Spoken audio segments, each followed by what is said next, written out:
19th meeting of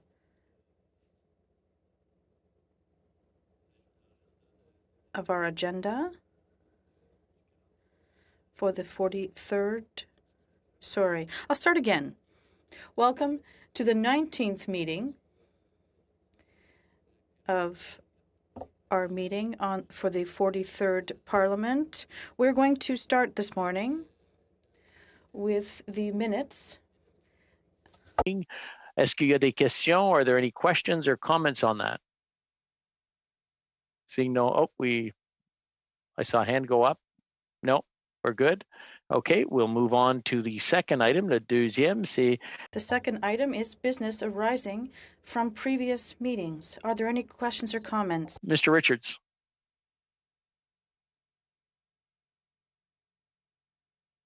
Sorry, Mr. Speaker. Did you call me? My connection did, I think, just cut out for a second, and I didn't catch who you'd called. Yeah, I've got your hand up. Go ahead, please. I did have my hand up, so I assumed it was me, but I didn't want to cut anybody else off either. So, anyway, I guess there was a couple things I just wanted to just raise quickly here. The first one is I had noticed here that the administration had put together a report for us based on the questions that I had asked last meeting related to some human resource issues that we had with some of the losing some of the senior leadership amongst our procedural folks. And I note that we do have an item later on the agenda on this. I was going to suggest that it might be helpful for that discussion to take place, perhaps without this administration staff on, other than probably the chief human resources officer probably should be a part of that, and possibly the law clerk. But I know like this is typically what's done when the audits are presented to the board. So it might be helpful for us to follow that practice for that particular item. I was going to suggest that. If others see the benefit of that, but I think it might be good to be able to have that conversation,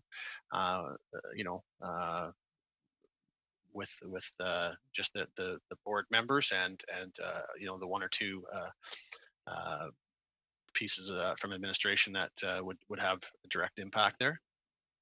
That's a request. Do I have unanimous consent on that? Madame de Bellefeuille, vous avez un commentaire là-dessus? You have a question on that, Ms. Bellefeuille, de Bellefeuille? Yes.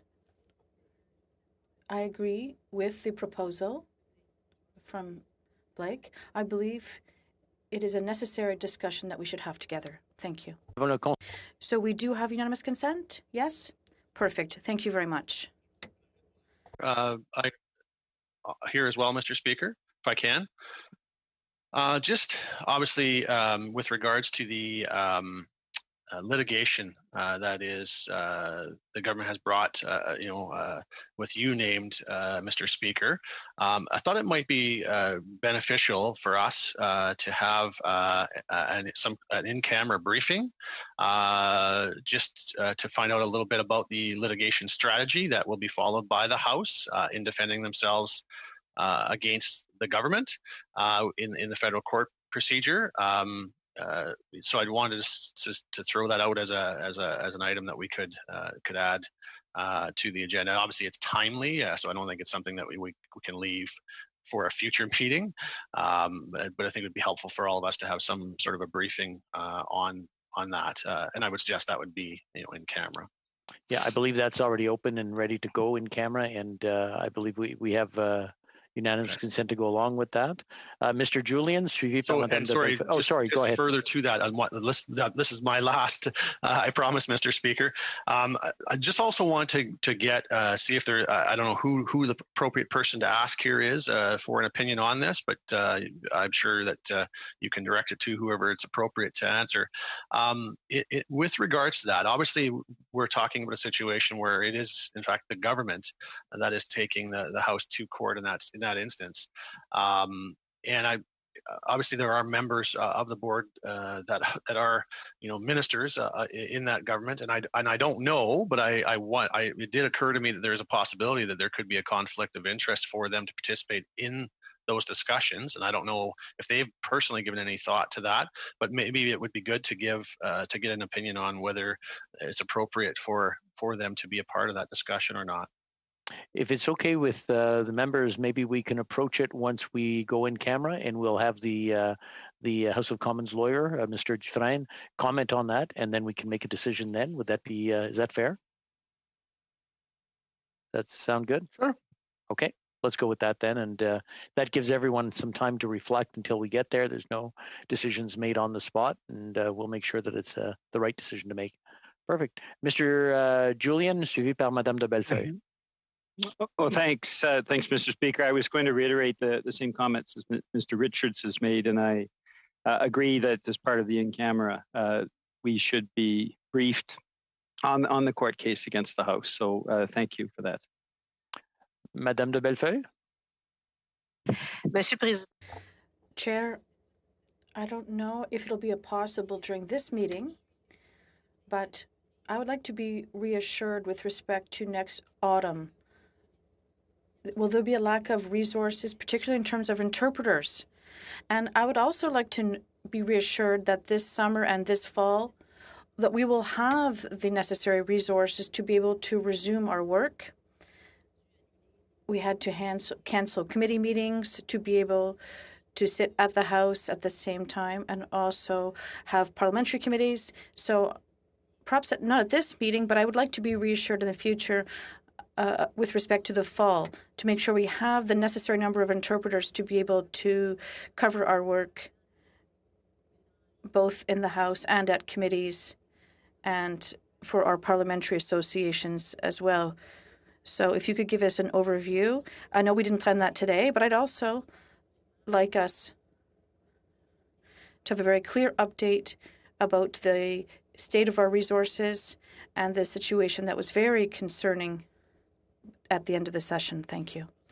Yes, I think I will give the floor to Mr. Patrice, if he could respond to that. He'll give us an opinion on what's happening and the resources we do have. Mr. Patrice. Yes, thank you very much, Chair. Yes, we are going to follow up with all of the services in question. We're just going to wait for things to settle and evaluate the situation, and we will communicate this in the coming weeks. Alors, s'il y a rien d'autre. So if there are no other comments for item 2, we're going to move forward to point 3. COVID measures extended to September 30th. Is everyone in accordance with the extension? With what we've got now to be on the safe side? Tout le monde d'accord? Everybody's okay? Good. We'll move on to number 4. Number 4 is the 31st annual session of the OSCE Parliamentary Assembly in Vancouver, British Columbia in July 2023. Presenters? Hetty Fry, and I'll let her take it from here. Ms. Fry. Thank you very much, Speaker. This is a renewal request. I think you graciously, the board granted request for us to host in July of 2020 the summer meeting of the Organization for Security and Cooperation in Europe's Parliamentary Assembly. There are about 500 to 700 people who attend. And so we had prepared for it. Everything was fine. We'd done all the work. And then COVID-19 came in March of 2020 and we had to cancel. We have not held another summer meeting since. We're having now a mix of virtual and in person. The OSCE PA, for those of you who don't know, is made up of 57 nation states, which includes Europe, Scandinavia, the the Central Asian countries, Kazakhstan, Afghanistan, Russia, etc. And it also has about 9 observer states from the Middle East who come to the meetings each time. The Holy See is also a member of the OSCE. The last time we hosted a summer meeting was about 23 years ago. And so I think it's about time for one of the large countries like Canada to be able to do this. You kindly gave us permission in 2020. It was canceled. I'm back to ask you for permission to do this in July 2023.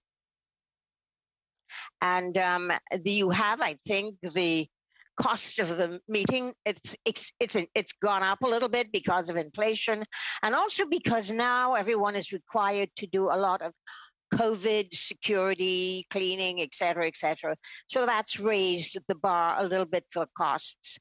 But I would be able to answer any questions you would like.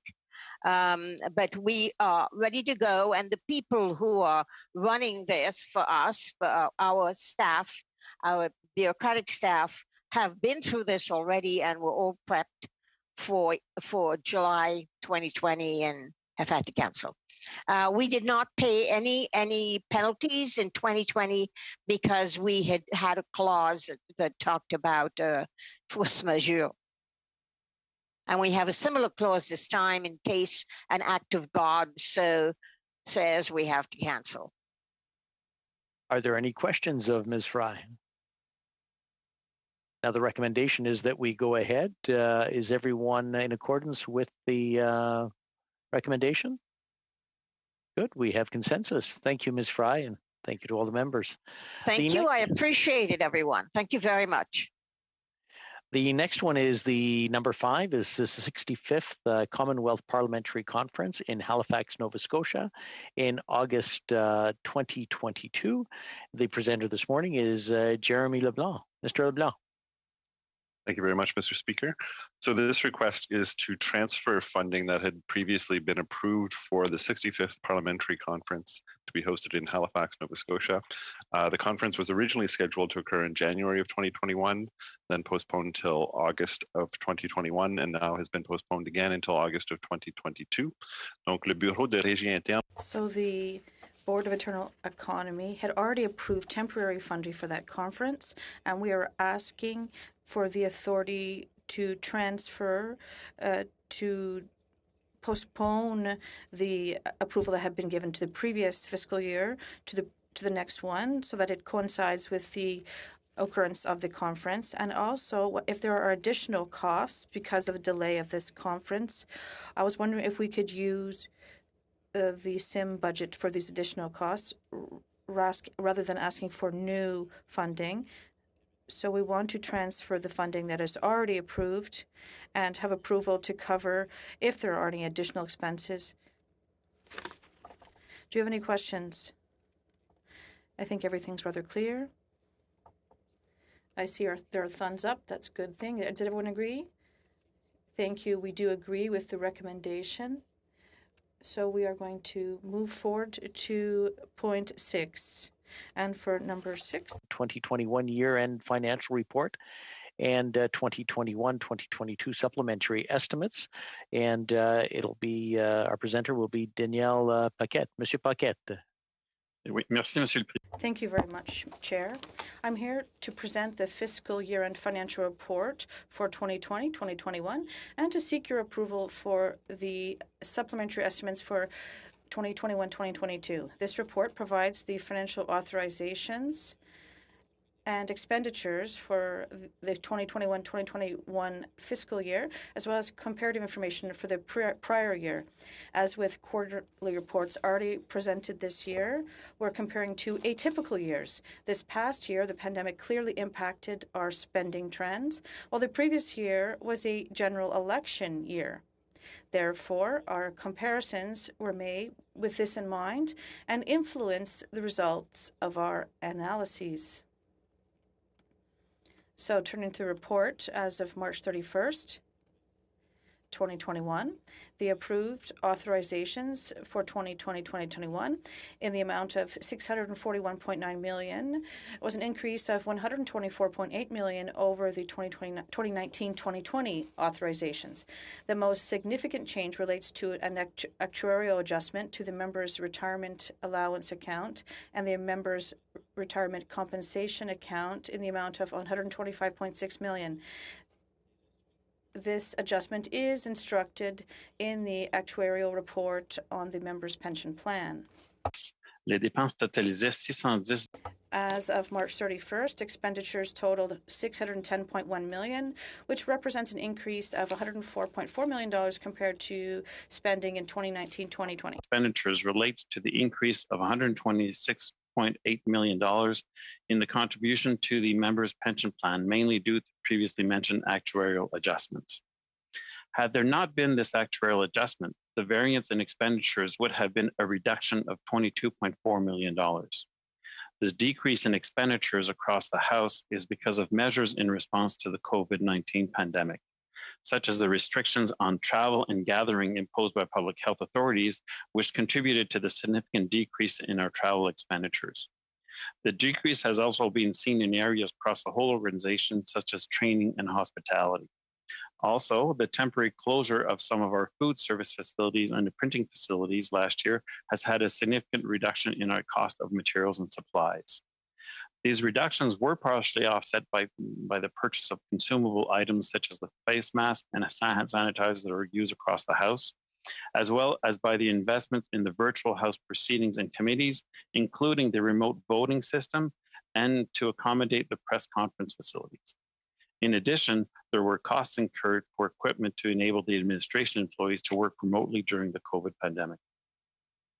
On the other hand, expenditures for salaries and benefits have decreased, mainly due to the expenditures in the 1920, which was the abnormally high expenditures in 1920, which were a result of the payments made in that period for severance payments for members and their employees following the 2019 general election.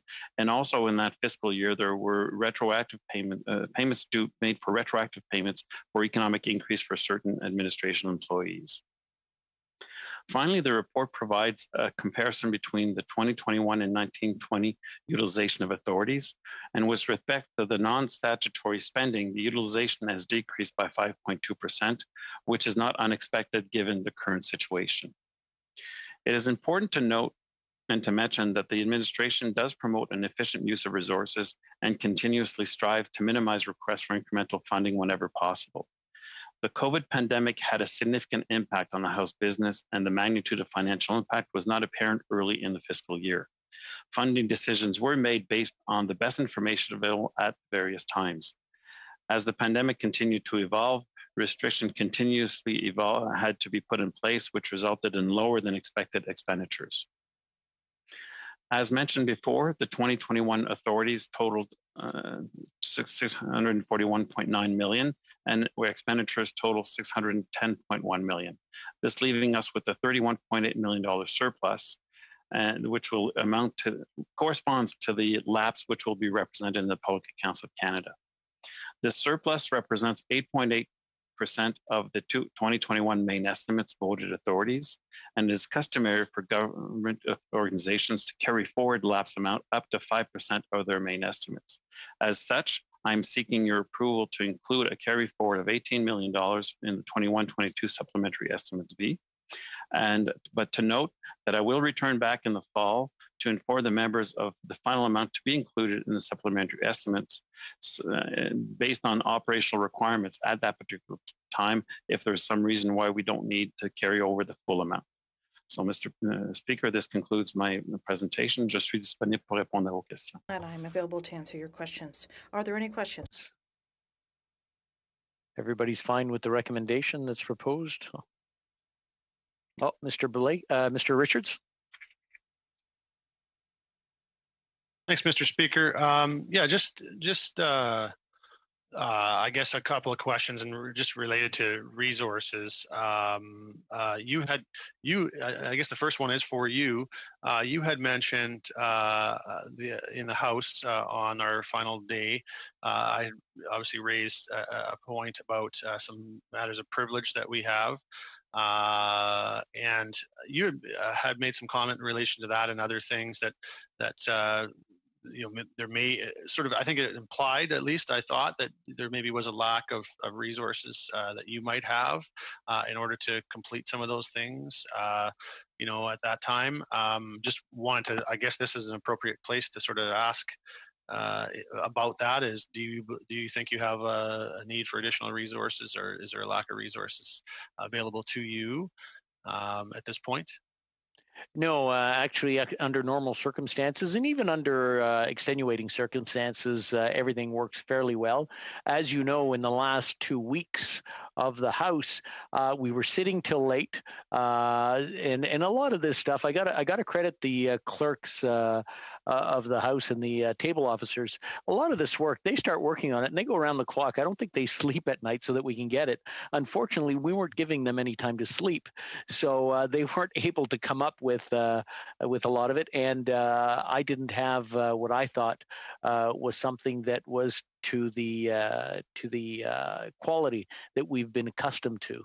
So it was my call. But overall, I think we do have sufficient staffing in the administration and in the clerks. It's just don't keep us going till midnight or 1 or 2 in the morning every day for weeks on end, and we'll be fine. Okay, yeah, this is the challenge we all face at that time of year. Understood. Exactly. No, it was an anomaly because of the time of year it was, and that's just, and everything kind of came, and there was a number of points of privilege that all came at once, and that's basically was the issue. Okay, and on that same vein, and I'm not certain he's here, but I quite often usually is with us. Is our law clerk with us at the moment? Monsieur Dufresne? Yes. Okay, excellent. Thanks. Just I had a similar, I guess, question for you, if I can. Just in relation to the resources available for you, obviously, with the government making an application to the federal court. And then also there has been a number of different requests put for you to help determine, the appropriateness of certain documents being released based on orders of a variety of committees and the House itself. Just wondering if you have the resources that you need at this time to manage both that federal court procedure against the House, and also some of those requests for documents, etc. And in particular, I guess with that federal court, would that be in-house that you would be looking to do, or are you going to be engaging outside counsel on that? So I just wondered if you had the resources you need at this time for those things. Thank you, Mr. Richards. It's certainly been a busy time for the office, but we have been able to provide the service and provide the advice. And as regards to the litigation matter, we have the resources to deal with it. We have retained outside counsel and will be working very closely with them in terms of directing and giving instructions. And so this is something that I will continue to monitor very closely. But for the moment, and thanks to this board's earlier decision that had increased the resources for my office, I feel that I have the necessary resources to continue to provide the services. Thank you. Okay, great. Thank you. I appreciate that update. Very good. Are there any other questions? Autres questions, commentaires? Any other questions or comments? Does everyone agree with the recommendation that was proposed? Accordance? Very good. We'll move on to number 7. Number 7's a request for exception, and we'll go back to Monsieur Paquette. Monsieur Paquette. Oui, merci encore. Thank you again, Chair. For this item, I'm presenting a request for an exemption from a member. The member submitted in March of 2021 2 claims for external printing that exceeded the limits of the current policy of 5,000 copies. There had been temporary measures put in place to allow members to use external printers in collaboration with our printing facilities team and for constituency mail in excess of 5,000 copies. These temporary measures did end in June 30th, 2020, and since then, the regular policies and use of house printing facilities for constituency mail has resumed. The member did make use of these the house services during this period of time. But given the board's policy in effect at the time when these costs were incurred by the member in March 2021, the member in this case would be personally responsible for the cost of the copies in excess of 5,000 copies. Given the current situation, the member has requested that the board make an exception and allow him to charge this full amount to his MOB. We are here to seek the board's direction on this matter. Merci. Very good. I believe Monsieur Rodriguez, vous avez une question? I have a question, Mr. Rodriguez. Yes, Chair. I am assuming that my colleague, when he did take these actions, he knew the rules about what was allowed and not. My concern is that when we ask for exemptions such as this, is that they can be used by others to contravene the rules. And my concern is that everyone will say, well, he didn't respect the rules, but he went to the Board of Internal Economy and he got what he wanted. For me, the rules are the rules, and if they're not being respected, it's too bad. But I don't see any reason why we would make an exception. Thank you. Merci, Madame de Bellefeuille. Ms. de Bellefeuille. I agree with that. The interpreter would like to note that sound quality does not allow for interpretation at the time. Thank you. On dit qu'il n'y a pas eu, le député s'est pas fait saisir ses indemnités. Madame de Bellefeuille, votre micro. Your microphone, Ms. de Bellefeuille. The member in his letter said that there were indemnities. So he was reimbursed. There was some confusion there. I would like to have additional information, please. But I think everyone knows the rules. They're rather clear with respect to printing internally and externally and the number of copies we're allowed to have. Unless there are any other arguments to convince me, I don't think we should grant this exception. Okay. Est-ce que Monsieur Rodriguez? Mr. Rodriguez, do you have any comments? No. Any other comments or questions? Sure. And I guess what I can do is just add some additional information. I certainly am sympathetic to some of the comments that have already been made in terms of, like, we have to be careful, obviously, about making exceptions and making sure that those exceptions are appropriate. I will just add for the information of members in making this decision.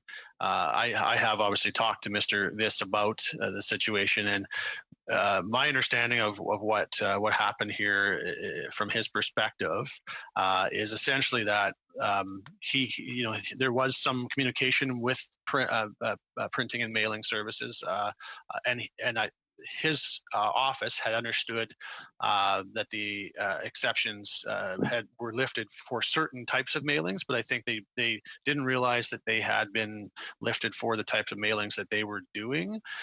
So it was, it certainly was a misunderstanding and maybe a bit of miscommunication, possibly as well. So that is kind of his version of kind of what occurred. So I thought it would be important for context for members. I do understand that we have to be very careful about when we make an exception. So if that is helpful to members at all in making this decision, I wanted to make sure that Mr. Viss, his understanding of the situation was put forward as well. Okay. Any other comments, questions? My understanding then, just by what I've heard, the option one is what we go with, the status quo, where Mr. Viss is responsible for the extra costs. I agree. Very good. Everyone's in accordance. Okay, then we'll go ahead with option number one. Very good. Now we'll go on to item number 8, report to Canadians. We'll go to Mr. Robert. Monsieur Robert. Alors, l'objectif de The objective of this presentation is to ask the board to approve the report to Canadians for 2021 for it to be tabled at the House of Commons. to Canadians is an annual update on members' parliamentary activities, with also a summary of accomplishments by the House administration for the same period, 2020-2021 fiscal year, based on the priorities laid out in the strategic plan. And as you know, this year was exceptional because of the pandemic. The report has been enhanced quite a bit and can be used as a document that really, for constituents and for the groups that come to participate in the conferences that we put on during the course of the year. The format of the report is the same as usual. Messages from the speaker, des statistiques sur les députés. Statistics on members, a description of members' activities, highlights from the Hill, etc. So the purpose of this presentation is really to ask for permission from the board is to table the annual report as soon as we return after the summer adjournment. I'm prepared to answer them. Are there any questions? Est-ce qu'il y a des questions, commentaires? Questions, comments? Everybody's okay with the recommendation as stated in the paper or in our report? Very good. Then we'll go ahead with it. Now we'll go on to item number 9. This is the Joint Interparliamentary Council report. Parliamentary Association activities and expenditures for 2020-2021.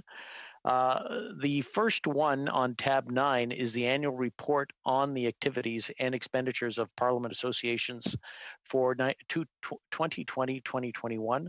The co-chairs of the Joint Interparliamentary Council have sent a letter noting that the JIC has adopted this report and submitting it to the board for your information. It is in a similar form as reports from previous years, though due to the moratorium on travel, which was in effect all last year, it instead focuses on the virtual activities of associations. If there are any questions about the report itself, the clerk of the JIC is available today, or we could invite the House co-chair, Mr. Stanton, to appear at the subsequent meetings. Are there any questions? No, everything's straightforward. We're good. Okay, now we'll go. The next report on this committee is the annual report at tab number 10. You have before you a letter from the chair of the liaison committee, Ms. Groh, who wishes to inform the board that the liaison committee recently adopted and presented to the House its latest annual report on committee activities and expenditures for 2020-2021 fiscal year. Ms. Groh submitted a copy of the report to the board and has indicated that she would be available to meet with us at a future date if the board desires. Alors, conformément à l'article. So, pursuant to Standing Order 121, the Board of Internal Economy is in charge of tabling an annual financial report that is detailed with respect to the spending of each committee since June 2014, according to established practices. The committee's annual liaison report is approved by the board and tabled by the chair so that it respects the requirements of the standing orders. Therefore, if you and all members agree, I would like to submit the attached report pursuant to standing orders. Are there any questions or comments with respect to the report or the process? J'en vois pas. I don't see anyone. So do you agree that I present this report to the House? Perfect. Thank you very much. Alors maintenant, nous allons. So now we are going to continue with item number 11, and we are going to move in camera. We're going to take a few minutes, perhaps 2 minutes, to take a break, and then we'll return with item number 11. Mr. Holland. Thank you, Mr. Speaker. There was an item, I thought there was a report that we had been given with respect to expenditures on MOBs.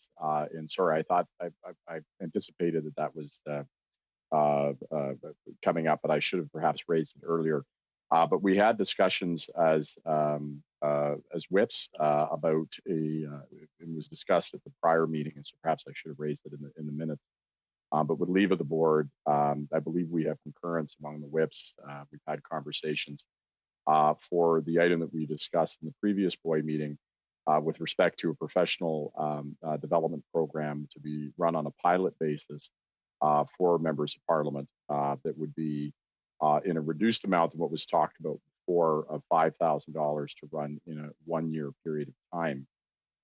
So perhaps I was remiss in not raising that in the minutes prior, but if possible, I'd like to raise that now, as I think we. I believe. Oh, sorry. I believe that was covered in item number 2. But what I'll do is I'll pass it over to Monsieur Patrice, who might be able to comment on it, or is there someone else who might be better suited to comment on that item?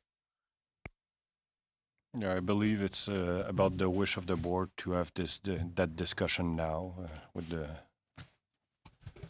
in terms of a measure, in terms of following that document that was presented by the administration, in terms of professional development and training, I believe.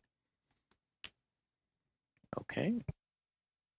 How do we wish to proceed, Monsieur Patrice or Mr. Holland? Which one? I'm looking for direction here. Well, I think it shouldn't take a lot of time if the board is willing to return to that item, and that's my error for having missed that. It should have been that was the appropriate time to raise that item. But as I say, we have had conversations among the whips.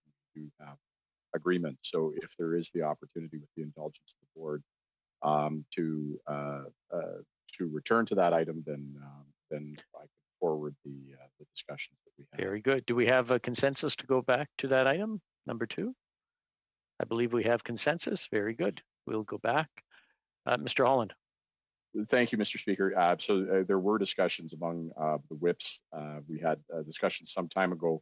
Mr. Richards at the last meeting indicated that he wished some additional information, which was furnished.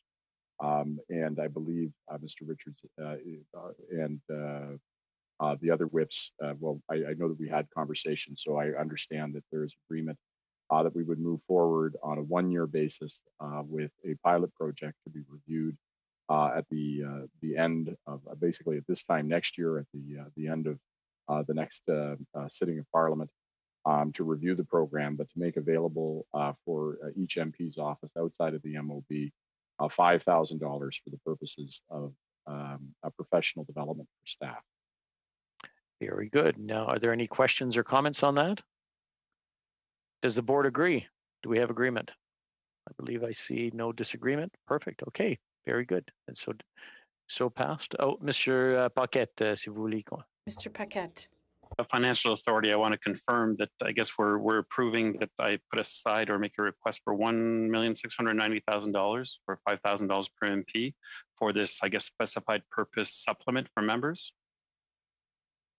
I'm getting a lot of heads shaking. Okay. Yes. Right, do we have consent for that? Okay. Very good. All right. Thank you. It's passed.